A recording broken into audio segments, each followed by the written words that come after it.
الف اللہ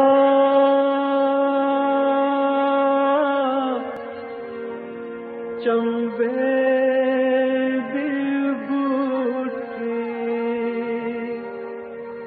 میرے من وچ مرشد لائی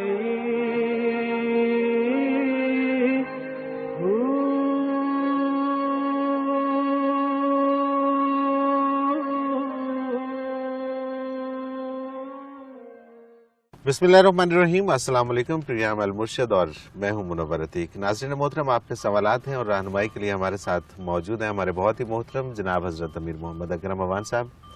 آپ سلسلہ نقشبندیہ اویسیہ کے شیخ ہیں، مترجم قرآن ہیں، مفکر قرآن ہیں، شاعر ہیں، ادیب ہیں، بہت سے حوالے ہیں آپ کے تعارف کے۔ حضرت جی بہت شکریہ، آپ نے وقت دیا۔ سوالات آج بھی ہمارے پاس بڑے عام اور کافی زیادہ ہیں۔ آسیہ وزیر آباد سے یہ کہتی ہیں کہ حضرت جی میرا سوال یہ ہے کہ کیا عورت بھی بیعت لے سکتی ہے؟ ہماری گلی میں ایک عورت مرد اور عورتوں سے بیعت لیتی ہے، دونوں سے۔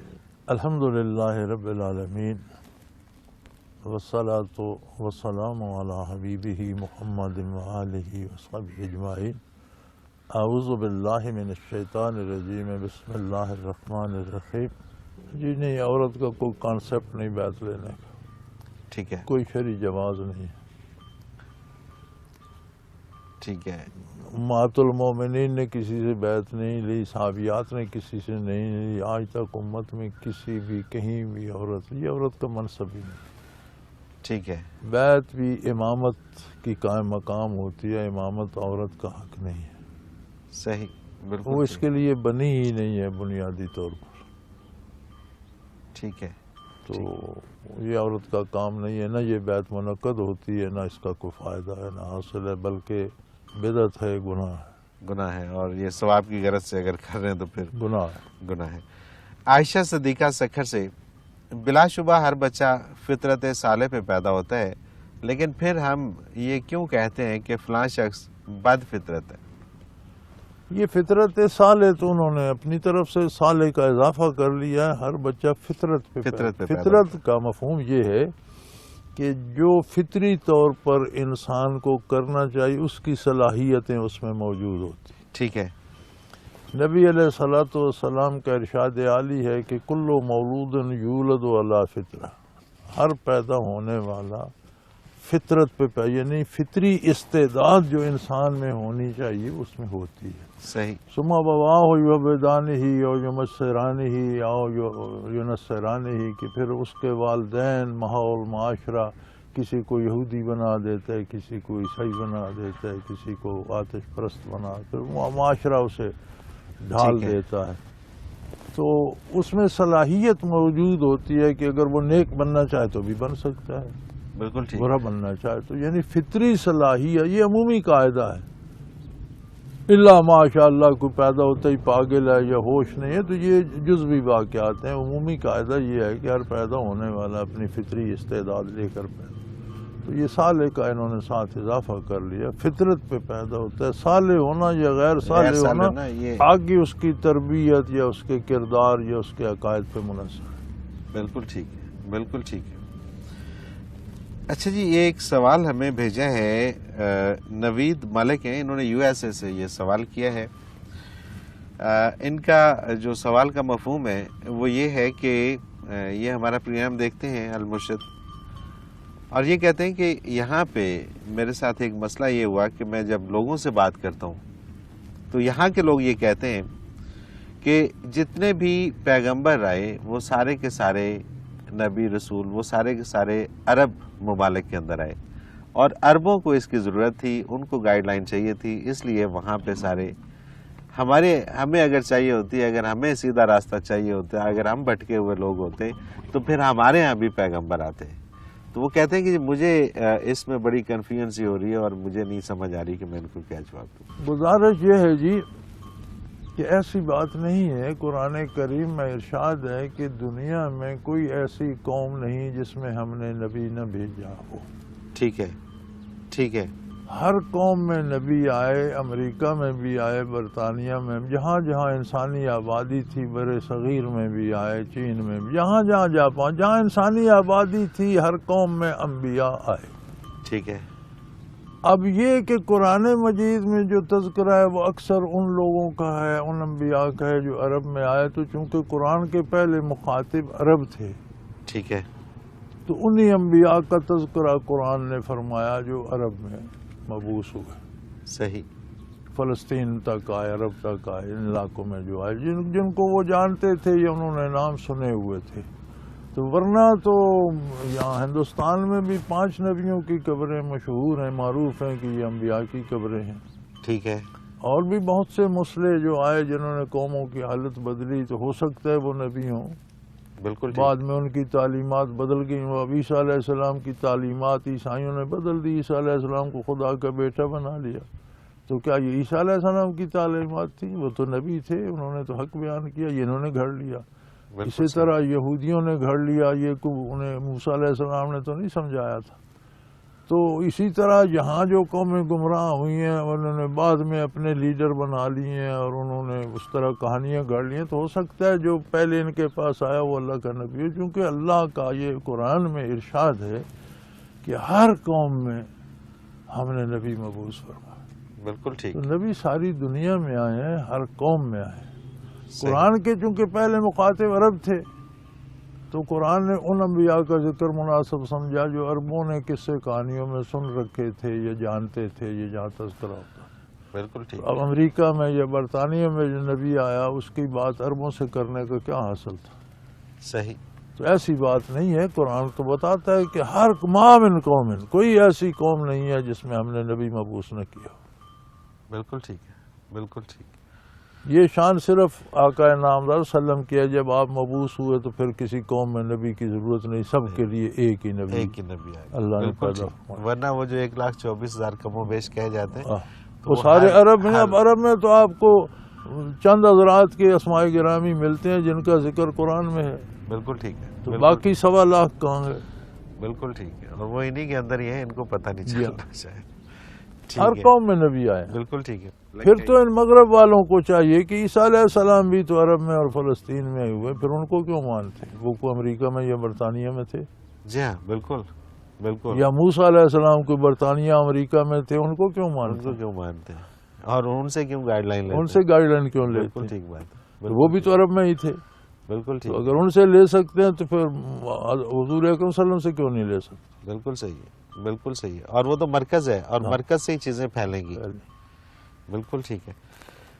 یہ انہی کا ایک اور سوال ہے نوید ملک کا ہی، یہ کہتے ہیں کہ ہم اگر کوئی غیر مسلم زندہ ہے تو اس کے لیے ہم دعا اس کو دے سکتے ہیں، جیسے ہم عموماً یہ کہتے ہیں کہ may God bless you, get well soon, wish you good luck, اس طرح کی چیزیں۔ وہ کہتے ہیں کہ میں نے سنا ہے کہ جب بھی کافر کے لیے قانون یہ ہے کہ جب کافر کفر پہ مر جائے ٹھیک ہے، تو اس کے لیے دعا کرنا جائز نہیں۔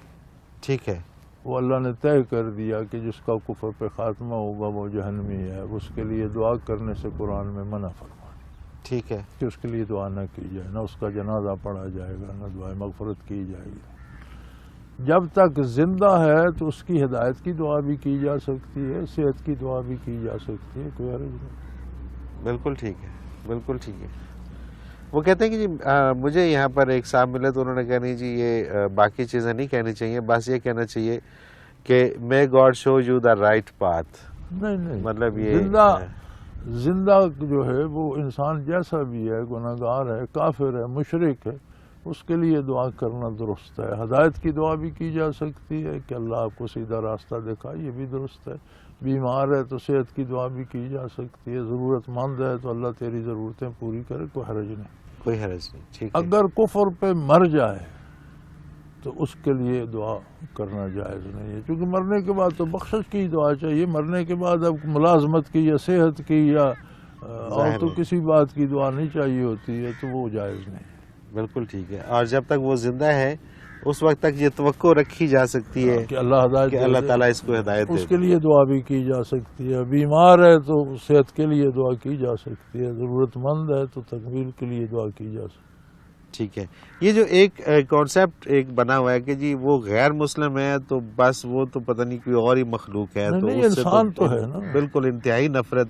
نہیں اور اس غیر مسلم انسان تو ہے نا, مکلف تو ہے نا اس تک دین پہنچانا, اس کے ساتھ اس نے سلوک کرنا کہ وہ دین کی طرف متوجہ ہو, اس کے ساتھ انسانوں جیسا برتاؤ کرنا, اس کے حقوق کی نگہداشت, یہ ساری باتیں تو ضروری ہیں. انسانی حقوق تو اس کے ہیں جب تک وہ بالکل ٹھیک ہے, بالکل ٹھیک اس ہے. کی عزت و آبرو کا پاس کرنا, اس کے مال کو نقصان نہ پہنچانا, اس کی دل آزاری نہ کرنا, وسائل میں اسے شراکت دینا, اس کے بچے بھی پڑھ سکیں, اس کے بیماری کا علاج بھی ہو سکے, اسے بھی ملازمتیں مل سکے, یہ تو سارے اس کے حقوق ہیں. انسانی حقوق تو سارے ہیں اس کے, اور انسانی حقوق اسے پورے کے پورے ملنے چاہیے. اور اس پہ بہتر یہ ہے کہ اس کے ساتھ حسن سلوک سے اس طرح پیش آیا جائے. بالکل مسلمان کہ معاشرے میں تو اس کی ایسی حوصلہ افزائی ہونی چاہیے کہ وہ بھی اسلام کی طرف آ جائے. بالکل ٹھیک ہے, بالکل ٹھیک ہے. حضرت جی مجھے ایک بریک پہ جانا ہے, اور بریک سے واپس آ کے میرے پاس بڑے اہم سوالات ہیں, وہ اس میں شامل کریں گے. ناظرین محترم, اگر آپ بھی اس پروگرام میں شامل ہونا چاہیں, اپنا کوئی سوال ہمیں بھیجنا چاہیں, تو اسکرین پہ ہمارا نمبر موجود ہے, نوٹ فرما لیجیے 033349555021. اور اسی طرح سے آپ ہمیں میل کر سکتے ہیں, ای میل ایڈریس بھی اسکرین پہ موجود ہے, questions@almurshed.tv. اپنا کوئی بھی سوال ہو ہمیں بھیجیے, ہم اس پروگرام میں شامل کریں گے, حضرت جی سے رہنمائی لیں گے. ایک مختصر کمرشل بریک, اس کے بعد حاضر ہوتے ہیں, ہمارے ساتھ رہیے.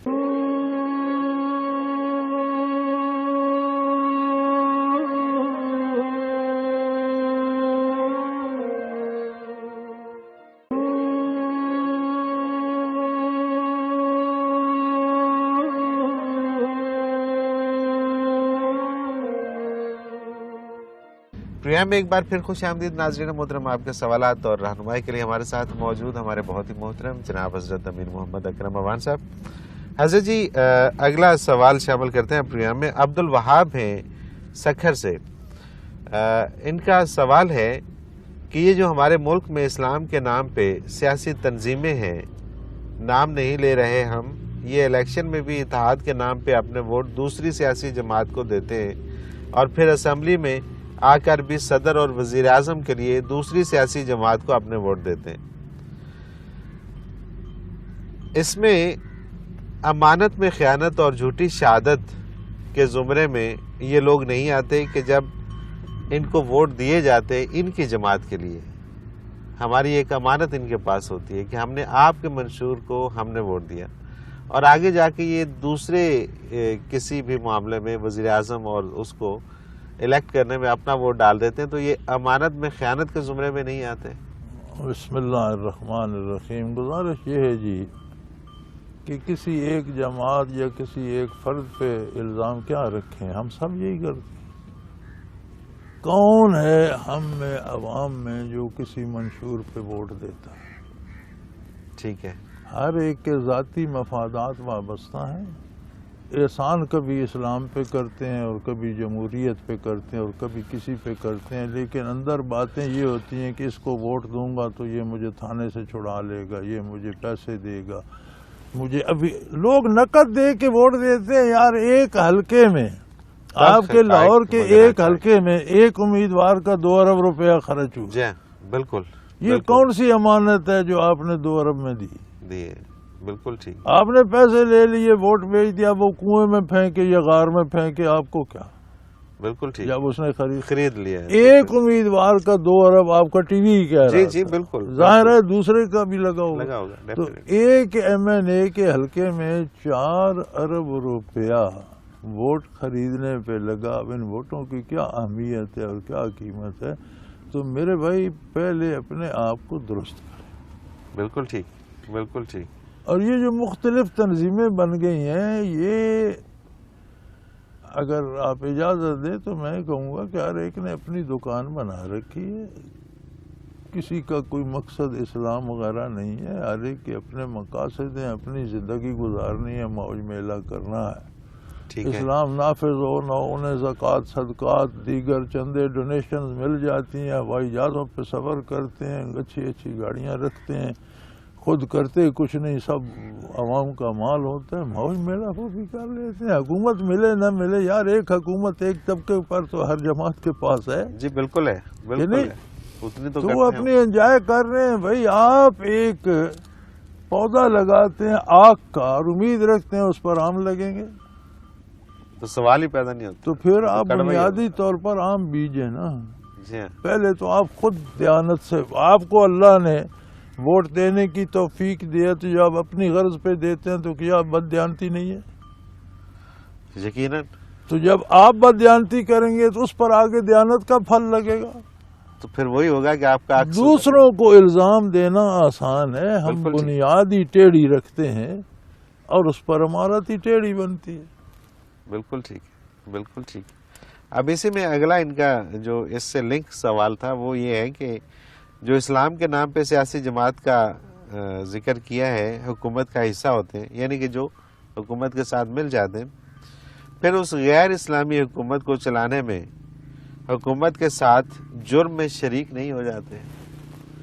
نہیں ہو جاتے کا کیا مطلب ہے میرے ہوتے بھائی؟ مطلب ہی دیکھو, سیاست کا ہمارے ہاں ہمارے ایک وزیر ہوا کرتے تھے, اللہ بخشے فوت ہو گئے, بڑے کالم لکھتے تھے تنقیدی حکومت کے پر, اور ضیاء الحق صاحب کی حکومت تھی تو ان کے بڑے تحقیقی کالم ہوتے تھے, خرافات نہیں ہوتی تھیں اور حکومت پر کڑی تنقید کرتے تھے.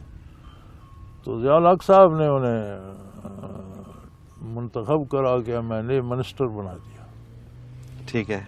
تو اب وہ جو بولتے تھے سارا حکومت کے حق میں ہوتا تھا. تو کسی نے ان سے پوچھا کہ بھئی آپ کے تو بڑے سخت کالم آتے تھے, اب آپ تو اس نے کہا بھئی اس سارے کا مقصد اقتدار تھا, اب اقتدار مل گیا, اب میں پھر وہی شور کرتا رہوں. اب تو غلط بات ہے. تو وہی سیاسی جماعتوں کا قبلہ ہے حصول اقتدار, اس کا کوئی ٹانگ مل جائے, دم مل جائے, کان مل جائے, کچھ نہ کچھ تو مل گیا. بالکل ٹھیک. تو وہ اپنا انجوائے کرتے ہیں. آپ کس غلط فہمی میں ہیں؟ اسلام کے لیے کس سیاسی جماعت کی ضرورت ہے؟ سارے مسلمان ایک ہی جماعت ہیں, آپ کریں کام. بالکل ٹھیک ہے, بالکل ٹھیک ہے, بالکل صحیح ہے. اگلا سوال حضرت جی شامل کرتے ہیں محمد فیصل, یہ ٹوبا ٹیک سنگھ سے. یہ کہتے ہیں حضرت جی جب جسم اچانک کانپ اٹھتا ہے اور رونگٹے کھڑے ہو جاتے ہیں تو کہا جاتا ہے کہ قبر نے یاد کیا ہے. میرے ساتھ ایسا دن میں کئی بار ہوتا ہے, کئی بار میں اس کیفیت سے جب بھی کوئی اچھی بات سنتا ہوں, وہ اسلام کے متعلق ہو یا زندگی کے متعلق, تو مجھے یہ کیفیت سے, تو یہ کیا ہے, اس کی کیا وجہ ہے؟ یہ ہمارا اپنا کردار ہے. ٹھیک ہے. ہمارے اپنے کردار میں کوئی ایسی بات ہوتی ہے جس سے ہمارے لاشعور میں ایک خطرہ ہوتا ہے. اچھا. کہ میں یہ کر تو رہا ہوں لیکن اس کا نتیجہ اچھا نہیں ہو. ٹھیک ہے. ہم اسے دماغی طور پر قبول کریں نہ کریں, زبانی یا عقلی مانیں نہ مانیں, ہم ایک کام ایسا کرتے ہیں کہ اس کے نتیجے کا اندیشہ لاشعور میں جم جاتا ہے. ٹھیک ہے. جب کوئی اس طرح کی بات ہوتی ہے تو وہ لاشعور یاد دلاتا ہے کہ بچے تو نے بھی یہ کیا تھا. صحیح. تو جسم کانپ اٹھتا ہے کہ مجھ سے بھی ہوا. تو جیسے کسی نے قتل کیا, کسی کو کوئی پتہ نہیں, لیکن جب کسی قاتل کو سزائے موت سنائی جاتی ہے تو اندر سے اس کے بھی آواز آتی ہے کہ قتل تو نے بھی کیا ہوا. ٹھیک ہے. ٹھیک ہے, بالکل ٹھیک ہے. اس کے لاشعور میں پڑا ہوتا ہے کہ وہ اس کا بدن لرز جاتا ہے کہ یار کہیں پتہ چل گیا تو حشر تو میرا بھی یہی ہوگا. صحیح. تو آپ اللہ کا ذکر کریں, اللہ کی اطاعت کریں, درود شریف پڑھیں, حلال کھائیں, سچ بولیں, تو یہ چیزیں ختم ہو جائیں گی. بالکل ٹھیک ہے. بالکل. توبہ کا در وہاں ہے اور اللہ کریم معاف کرنے والے ہیں. اپنا جائزہ لیں, اپنی زندگی کو اسلام کی اطاعت میں ڈھالیں تو ٹھیک ہو جائے گی. بالکل ٹھیک. بالکل ٹھیک. اچھا حضرت جی, یہ کچھ لوگ ہیں انہوں نے دعا کے لیے درخواست دی ہے. یہ اس میں مبین رحمان ہے, مٹھانی نوشہرو فیروز سندھ, اور حیدر خان ہے اور ان کی فیملی ہے کنڈیاں, یہ پتہ نہیں کون سی جگہ ہے. اللہ کریم سب پر رحم تسلیم فرمائے اور سب کی ضرورتیں پوری فرمائے. وہی حاجت روا ہے سب کا, سب پہ مہربانی فرمائے, سب کی دعا. اگلا سوال حضرت شامل کرتے ہیں تنویر الرسول ہیں لیا سے. یہ کہتے ہیں میں نے ایک حدیث پاک پڑھی ہے, وہ ذکر جسے کرامن کاتبین نہیں لکھتے اس ذکر سے 70 گنا بہتر ہے جسے کرامن کاتبین لکھتے ہیں. میرا سوال یہ ہے کہ وہ کون سا ذکر ہے جسے کرامن کاتبین نہیں لکھتے، اور یہ بھی کہ کیوں نہیں لکھتے؟ کرام الکاتبین کا کام یہ ہے، ما یلفظ من قول الا لدیہ رقیب عتید، جو بات لب پہ آتی ہے وہ لکھتے ہیں، ٹھیک ہے، جو کام ہم کرتے ہیں وہ لکھتے ہیں، جو معاملہ دل کا دل میں رہ جائے اس سے ان کا تعلق نہیں ہے۔ اچھا، ما یلفظ من قول، کوئی لفظ جو زبان پہ لب پہ آتا ہے، کوئی کام جو ہم سے ظہور پذیر ہو، ان کا کام ہے لکھنا۔ ٹھیک، آپ کے دل میں کیا ہے یہ معاملہ آپ کا اللہ کریم کے ساتھ، وہ اس کے ذمہ دار نہیں ہے۔ بالکل ٹھیک، تو ذکر قلبی جو ہے، ذکر خفی اور ذکر قلبی، اس کی بے شمار فضیلت حدیث شریف میں آئی ہے، قرآن کریم نے جگہ جگہ اس کا حکم دیا ہے، وَاذْكُرْ رَبَّكَ فِي نَفْسِكَ تَضَرُّعًا وَخِيفَةً وَدُونَ الْجَهْرِ، اللہ کا ذکر اپنے دل میں کرو، خاموشی سے کرو، اللہ سے، اللہ کی عظمت کا خیال رکھتے ہوئے کرو، بغیر آواز کے کرو۔ بالکل ٹھیک، تو بالکل ٹھیک، ذکر قلبی نصیب ہوگا تو وہ معاملہ آپ کا اللہ کے ساتھ ہے، اللہ جانے آپ جانے، اس میں کرام کاتبین کا دخل نہیں ہے، بالکل صحیح، بالکل کیونکہ صحیح، معاملات قلبی کے لکھنے کے وہ مکلف ہی نہیں ہے، وہ یہ نہیں لکھ سکتے کہ اس کے دل میں کیا تھا، اس نے یہ لکھنا ہے کہ اس نے کیا کیا، کس بالکل نیت سے کیا، یہ مالک کا اور یہ بندے مالک کا کام، مالک اور کیا بندے کا بات ہے، معاملہ، کیا بات ہے، بالکل ٹھیک ہے، انہوں نے صرف جو ان کو نظر آ رہا ہے وہ لکھنا وہی لکھنا ہے۔ اب اس کا اجر کیا ہے یا اس کی نیت کیا ہے، کیا ہے، یہ یا کس نیت سے کیا، یا یہ قابل اللہ معافی تعالیٰ ہے کا اور یا بندے کا قابل معاملہ۔ سزا ہے، یہ بندے اور اللہ کے درمیان ہے۔ سبحان اللہ، سبحان اللہ۔ طوبہ ہیں دبئی سے، یہ کہتی ہیں کہ میں نے دیکھا ہے کہ بہت سے کافروں نے بھی انسانی بھلائی کے لیے کام کیے ہیں، مثلا ہسپتال بنوائے، اسکولز بنوائے، ایک مومن اور ایک کافر کی نیکی میں کیا فرق ہے؟ بیٹا سادہ سی بات میں آپ کو سمجھا دوں، آپ ایک دکان پہ جاتے ہیں، اس میں بے شمار چیزیں ہیں، ٹھیک ہے، آپ قیمت دیتے ہیں، جی مجھے ایک موبائل دے دو، موبائل آپ کو مل جاتا ہے، پھر آپ کا باقی دکان پہ کوئی حق رہتا ہے؟ کوئی نہیں، کوئی توقع رکھتے ہیں کہ اس میں تو بڑی چیزیں تھیں، مجھے صرف موبائل دیا، آپ نے قیمت ہی موبائل کی۔ ڈیفینیٹلی، کافر کی نیکی ضائع نہیں جاتی، ٹھیک ہے، اور قیامت کو قرآن کریم بیان فرماتا ہے کہ کافروں سے کہا جائے گا کہ تم نے اپنی نیکیاں انجوائے کر لی۔ ٹھیک ہے، کافر جب نیکی کرتا ہے تو آخرت پر اس کا ایمان نہیں ہے۔ نیکی تب نیکی بنتی ہے جب اسے آپ اللہ کے نبی کے کہنے کے مطابق کریں۔ بالکل ٹھیک، بالکل ایک ٹھیک، کام اپنی مرضی سے کرتے ہیں وہ اچھا کام ہے، اس میں حضور کا اتباع نہیں ہے تو وہ نیکی نہیں بنے گا، اچھائی اچھا کام ہے، صحیح، اس اچھائی کا بدلہ دنیا میں مل جاتا ہے، چونکہ کافر کا تو آخرت پہ ایمان ہی نہیں، وہ دنیا کے لیے یا شہرت کے لیے کرتا ہے یا کسی اور منفعت کے لیے کرتا ہے، تو وہ دنیا میں اس کی نیکی کا بدلہ اسے دے دیا جاتا ہے۔ جب میدان حشر میں جائے گا تو ارشاد ہوگا کہ تم نے اپنی نیکیاں تو دنیا میں انجوائے کر لیں، بالکل ٹھیک، جو برائیاں تھیں وہ باقی پڑی ہیں، آپ بھگتو۔ بالکل ٹھیک ہے، بالکل صحیح ہے، تو نیکی ضائع نہیں ہوتی، کافر بھی کرے تو اس کو اس کا بدلہ دنیا میں اللہ کریم دے دیتے۔ بالکل ٹھیک ہے، اس کو دنیا میں ملتے ہیں، شہرت کے لیے کی، شہرت مل گئی، منافع سر کے گنگا رام لیے کی، ہاسپٹل اب پیسے تک مل چل رہے گئے، ہیں، ظاہر ہے تو چل اس کو رہا ہے۔ شہرت مل رہی ہے، تو یا شہرت کے اعتبار سے ٹھیک ہے، گلاب دیوی گلاب اسپتال دیوی چل رہا ابھی ہے، تک اسی چل رہا طرح ہے، ٹھیک ہے، بتیرے کنویں چل رہے ہیں، سرائیں چل رہی بالکل ہیں، صحیح ہے، جوہر تالاب دیہات میں بنوا دیے گئے، انہی کے نام پہ چل رہے ہیں، تو وہ ان دنیا کا میں شہرت انہیں مل رہی ہے، جو بالکل ان کی ٹھیک، خواہش تھی اس کے مطابق وہ اللہ جانے اور وہ جانے، اس کا بالکل بدلہ صحیح، انہیں دنیا میں بالکل مل گیا، صحیح، آخرت میں کام نہیں آئے۔ بالکل ٹھیک ہے۔ حضرت جی مجھے ایک بریک پہ جانا ہے، اور بریک سے واپس آ کے کچھ اور بڑے اہم سوال ہیں شامل کریں گے۔ ناظرین محترم، اگر آپ بھی اس پروگرام میں شامل ہونا چاہیں، اپنا کوئی سوال ہمیں بھیجنا چاہیں تو اسکرین پہ ہمارا نمبر موجود ہے، نوٹ فرما لیجئے، 0333455021، اور اسی طرح سے آپ ہمیں میل کر سکتے ہیں۔ ای میل ایڈریس بھی اسکرین پہ موجود ہے، questions@almurshid.tv۔ ایک مختصر کمرشل بریک، اس کے بعد حاضر ہوتے ہیں، ہمارے ساتھ رہیے گا۔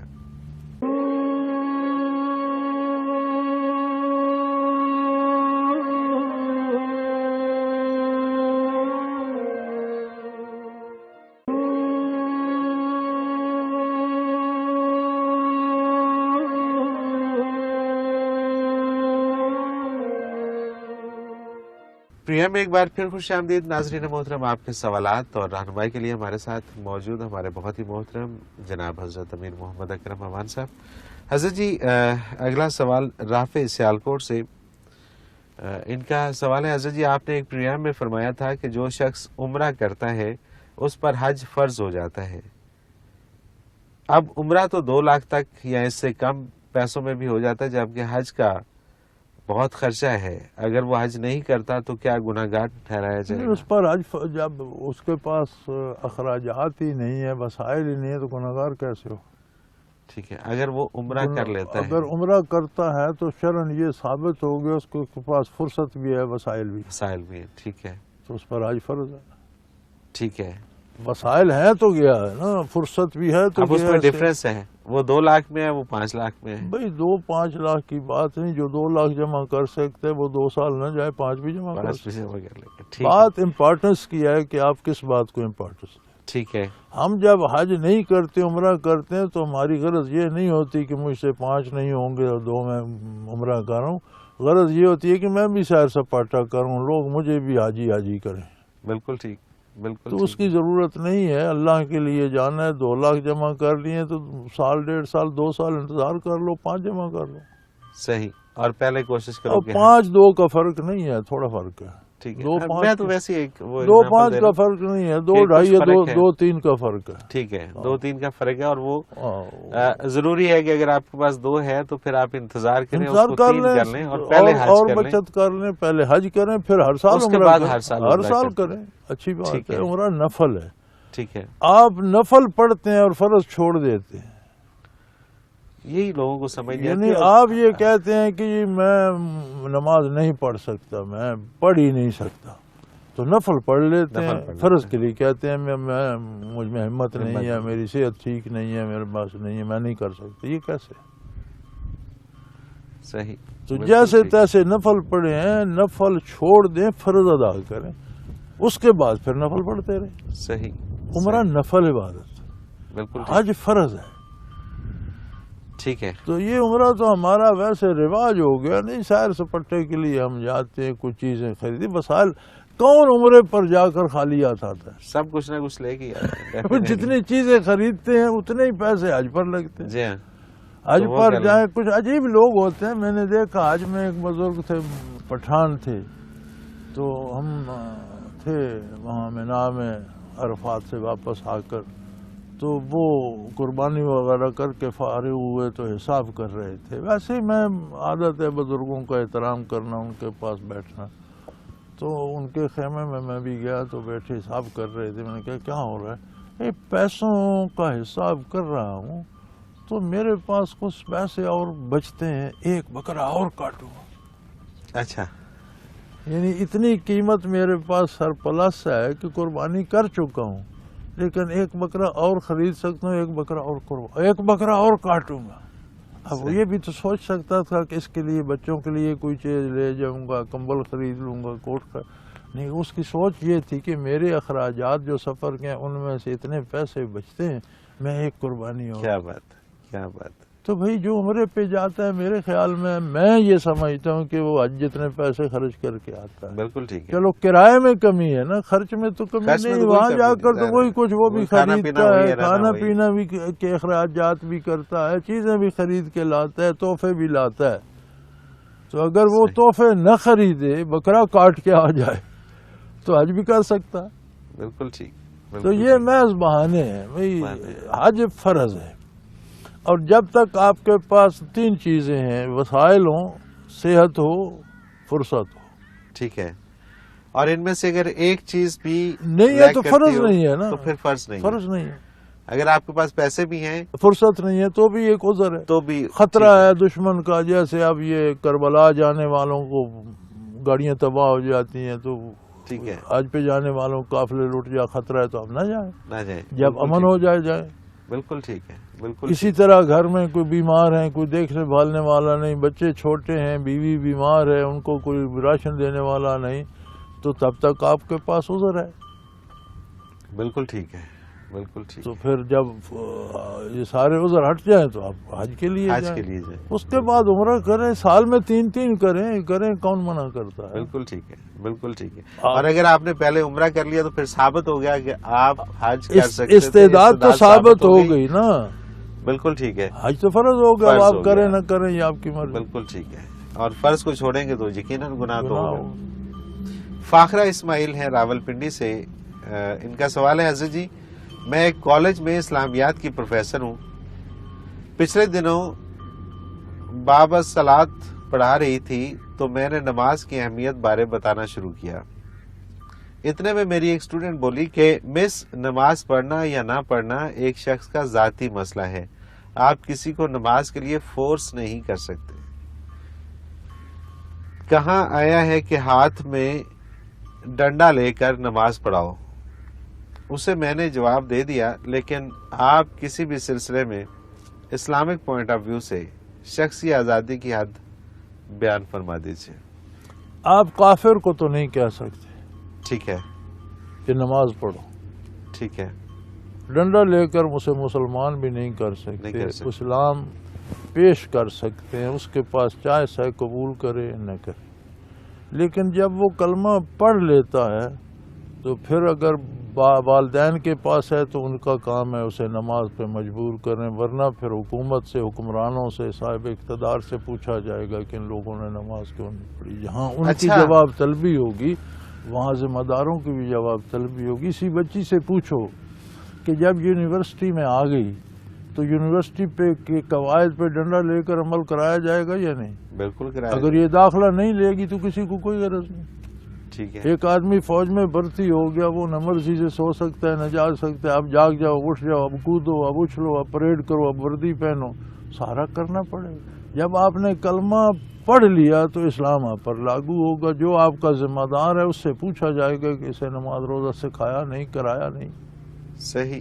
آپ کلمہ چھوڑ دیں, کوئی کسی کو ڈنڈا لے کر پڑھانے کی ضرورت نہیں.